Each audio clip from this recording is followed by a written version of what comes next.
Et avant d'accueillir notre invité exceptionnel ce soir, un petit tour de l'information comme d'habitude. Georges Abdallah, de retour au Liban après 40 ans dans les prisons françaises. Il a réitéré son soutien inébranlable à la cause palestinienne. Les enfants de Palestine meurent de faim alors que les millions d'Arabes les regardent en spectateurs, a-t-il lancé. Pour rappel, il avait été condamné pour complicité d'assassinat de diplomates américains et israéliens. Pour Donald Trump, la probabilité de conclure un accord commercial avec l'Union européenne est de 50-50.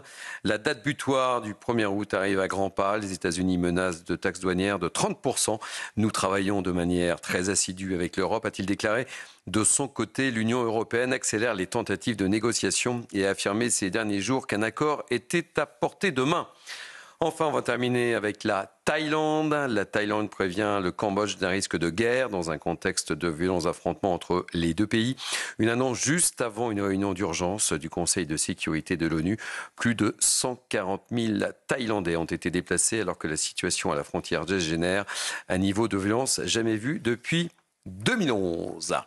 Voilà pour ce tour complet de l'information. On commence, je vous l'ai dit, avec notre invité exceptionnel ce soir dans Punchline, Joshua Zarka.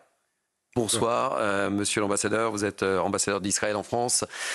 C'est un plaisir de vous avoir. On a beaucoup de choses à évoquer ensemble. Et on va commencer évidemment avec cette déclaration, je le disais, un peu en catimini d'Emmanuel Macron sur ses réseaux sociaux. La France va reconnaître l'État de la Palestine en septembre devant l'ONU. Lorsque vous avez appris ça, quelle a été votre première réaction en tant qu'homme, mais également en tant qu'ambassadeur ?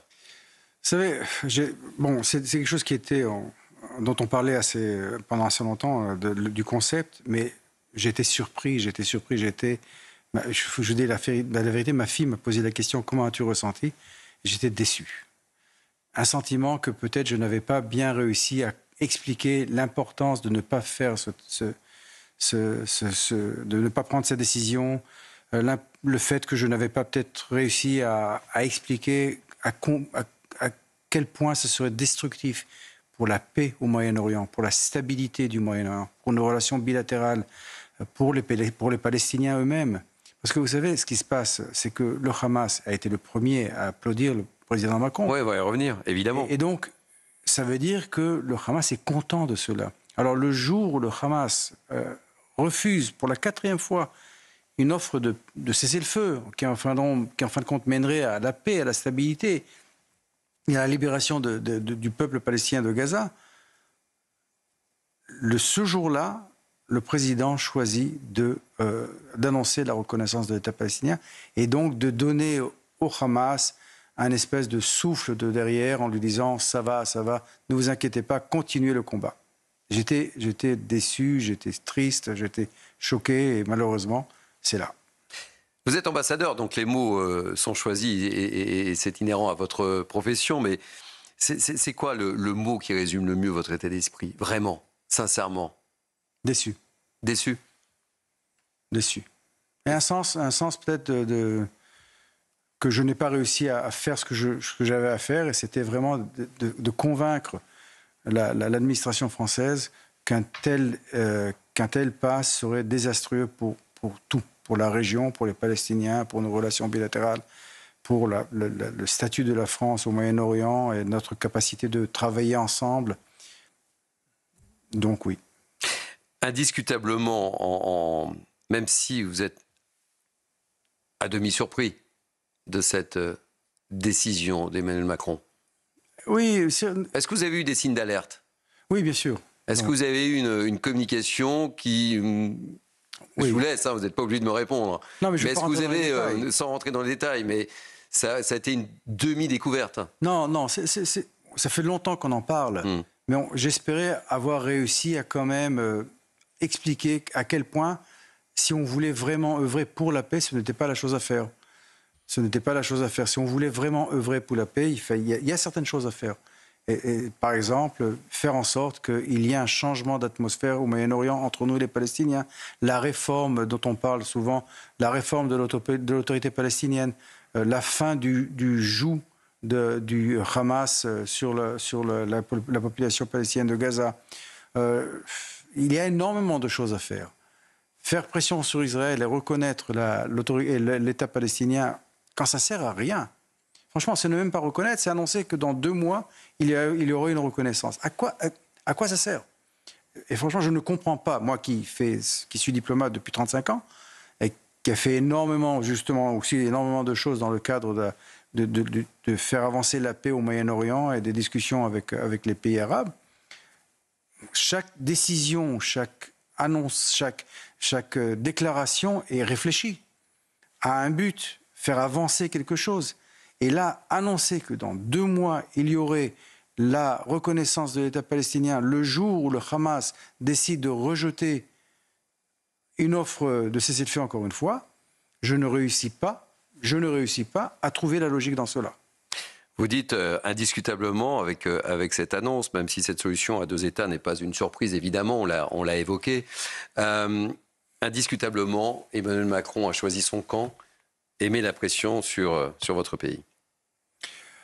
J'espère que en choisissant ce camp, ce n'est pas d'une façon catégorique et qu'effectivement, on aura encore des possibilités de peut-être, je ne sais pas, de faire en sorte que nous pouvons encore travailler ensemble. Mais là, franchement, c'est une décision qui va influencer notre capacité, je veux dire, dans nos relations bilatérales, nos capacités de travailler ensemble pour le bien du Moyen-Orient et pour le bien des peuples.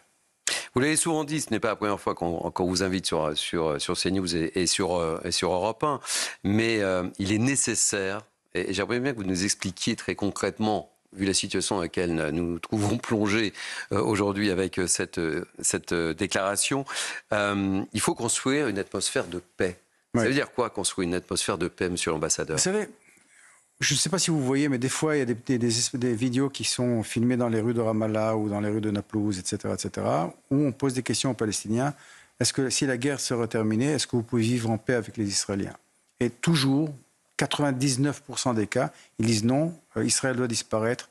D'ailleurs, c'est un discours qui apparaît aussi chez certains politiciens français de l'extrême gauche, que Israël doit disparaître. Alors, créer une atmosphère de paix, c'est créer une atmosphère où l'idée même de vivre en paix les uns avec les autres serait acceptée à tous les niveaux. Au niveau des enfants qui vont à l'école et qui n'apprennent pas à tuer des juifs dans une pièce de théâtre de la classe, et au niveau des dirigeants palestiniens qui accepteraient des offres de paix qui leur ont fait. Vous savez, à 4 occasions, Israël a proposé à l'autorité palestinienne la création d'un État palestinien entre la mer et le Jourdain, à 4 différentes occasions.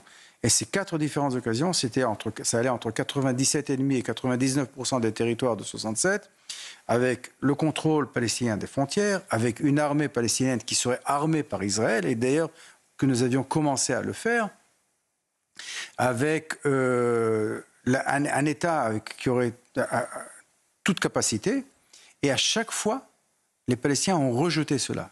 Et la raison pour laquelle ils ont rejeté cela, il faut bien le comprendre, c'est que pour eux, la fin du conflit est inacceptable.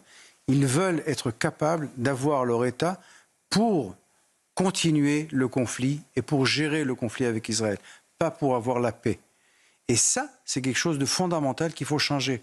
Et franchement, le gouvernement français le comprend et est d'accord avec nous. Alors, il est d'accord avec nous, on en a parlé souvent, et au lieu de prendre acte, de faire quelque chose de ce sujet, la décision qui est prise va exactement à l'envers. Au lieu de forcer les Palestiniens, l'autorité palestinienne et les Palestiniens en général, d'adopter une culture de paix, ils leur disent c'est bon, on reconnaît votre État, vous n'avez rien à faire finalement.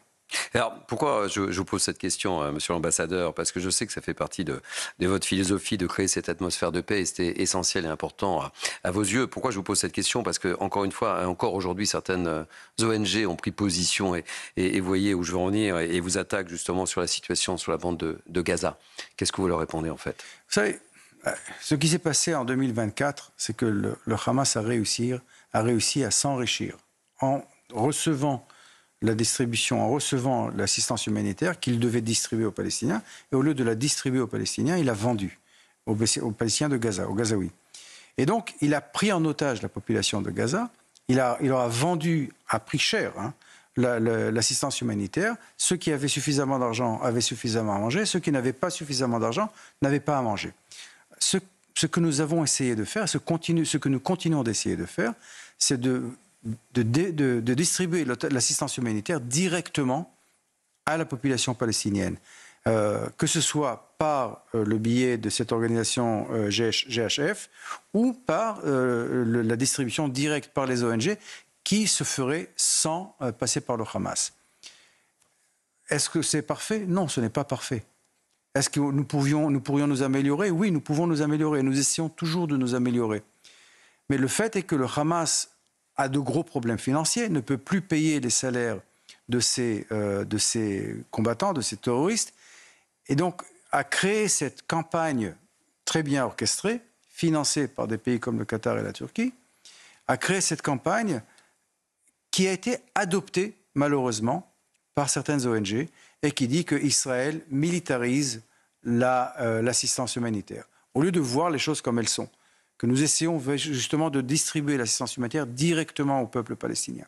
Et c'est difficile, c'est terrible, parce que là aussi, c'est un échec de notre part de ne pas avoir réussi à convaincre, à expliquer exactement ce que nous faisions. Mais il faut dire que nous faisons face disons, à des ennemis qui sont inhumains. Alors, on vous reproche également les nombreuses victimes sur Gaza, mais vous répondez aussi que vous aussi, vous avez des victimes de vos troupes, parce qu'on est en situation de guerre. Et cette situation de guerre, c'est malheureusement la réalité. C'est ça. Vous savez, je veux dire, on m'a posé une question hier au sujet d'une erreur qui avait été faite par l'armée israélienne en tirant malheureusement sur l'église. Sur la fameuse église. Sur la fameuse église. Vous savez que 17%, et c'est quelque chose de terrible à dire, 17% des morts chez nos soldats sont décédés, sont morts à cause des échanges de feu amicaux. Ils ont été tués par nos propres balles. Des erreurs existent, ont lieu en guerre. C'est terrible. Cette guerre est une guerre terrible qui ne s'arrête pas. Elle aurait pu se terminer dès que si le Hamas avait libéré nos otages. C'est ce que vous nous dites ce soir. Oui. S'il y a libération des otages, la guerre s'arrête. Elle s'arrête immédiatement. Elle s'arrête immédiatement. Elle s'arrête immédiatement. Nous voulons nos otages et vous savez, Israël n'aurait pas sa raison, perdrait sa raison d'être si nous abandonnions nos otages. C'est impossible pour nous de le faire. Israël était créé pour être un refuge pour les Juifs après ce qui s'est passé. Après l'Holocauste, après des millénaires de massacres, etc. Alors donc, nous ne pouvons pas. C'est incapable. Ça va contre notre identité, contre notre raison d'être, d'abandonner nos otages. Et nous continuerons jusqu'à ce que les derniers otages soient rentrés chez eux. Alors, je voudrais vous faire réagir sur 2-3 petites choses, évidemment, qui ont leur importance dans le contexte du moment. D'abord, la réaction de Donald Trump. Je vais vous la faire écouter suite à cette décision et cette annonce sur les réseaux sociaux d'Emmanuel Macron. On écoute Donald Trump. Vous réagissez juste après. Écoutez, c'est un type différent. Il est sympa, il a l'esprit d'équipe. Mais voici la bonne nouvelle. Ce qu'il dit n'a aucune importance. Ça ne changera rien. Ça ne changera rien, dit Donald Trump. C'est un peu humiliant également pour la France. Malheureusement. Réaction sur cette prise de position de Donald Trump. Ça fait de la peine. Ce n'est pas quelque chose, vous savez, je suis né ici, j'étais français avant d'être israélien. Je le sais. Alors donc, ça me fait de la peine de voir une déclaration comme celle-là envers le président français. C'est tout ce que je peux dire. Alors, cette déclaration, elle arrive dans un contexte particulier sur notre pays que vous connaissez ô combien. On a vu, le Hamas a été un des premiers à réagir. Côté politique, LFI qui souffle sur les braises, ils ont tous réagi évidemment en applaudissant, c'est un cocktail de réactions. Alors qu'il se passe des choses graves sur notre territoire, en France, mais également en Espagne, et qui touchent la communauté juive. Regardez cette séquence qui se passe et qu'on a commenté, et qu'on a beaucoup commenté. Et je pense qu'en France, il n'y a pas beaucoup de médias qui ont commenté cette séquence.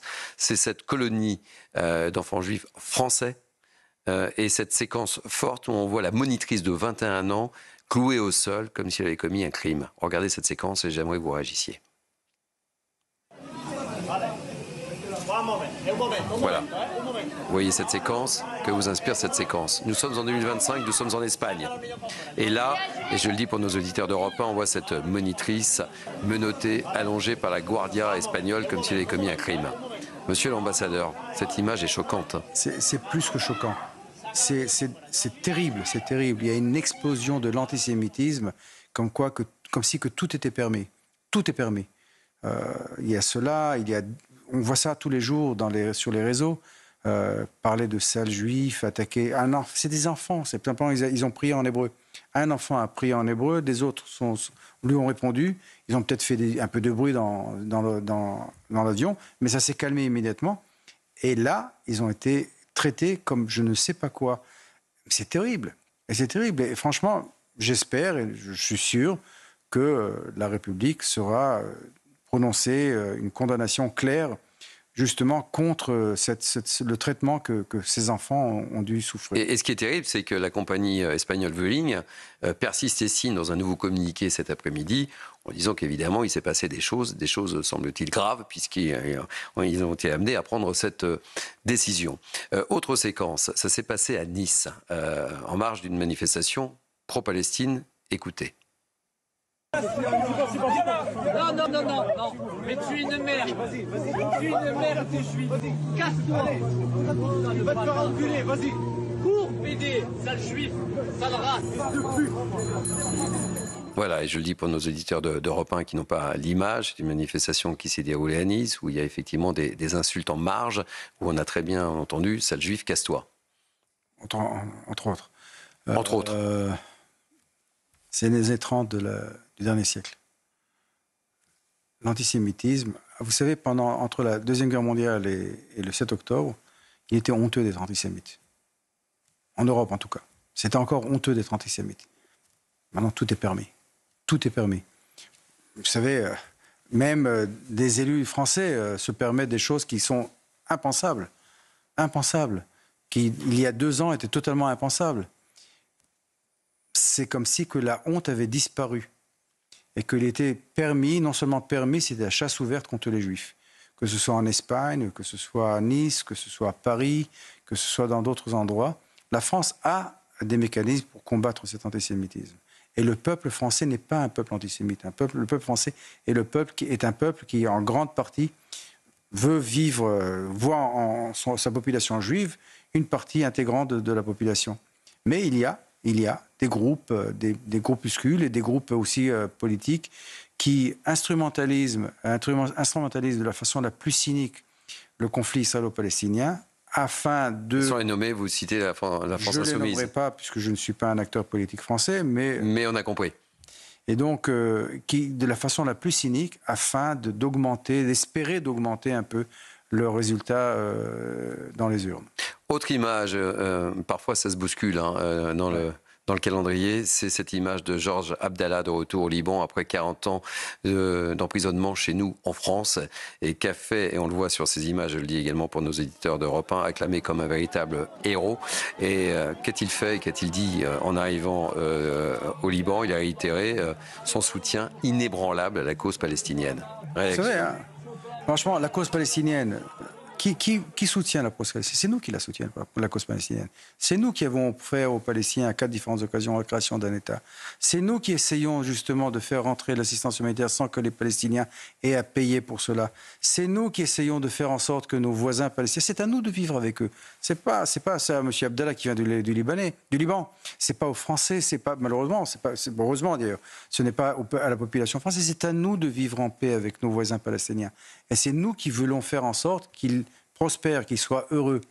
Alors, soi-disant, soutenir la cause palestinienne après 40 ans de prison et avoir un drapeau de Che Guevara dans sa prison, et en plus être soutenu par des gens comme Rima Hassan, etc., ça ne veut rien dire. C'est du show, c'est de la com, pas plus. Joshua Sarga, merci d'être passé nous voir et de réagir sur Europe 1 et sur CNews sur cette prise de position d'Emmanuel Macron. On se retrouve dans quelques instants avec nos invités du jour. Merci, monsieur l'ambassadeur. Merci à vous.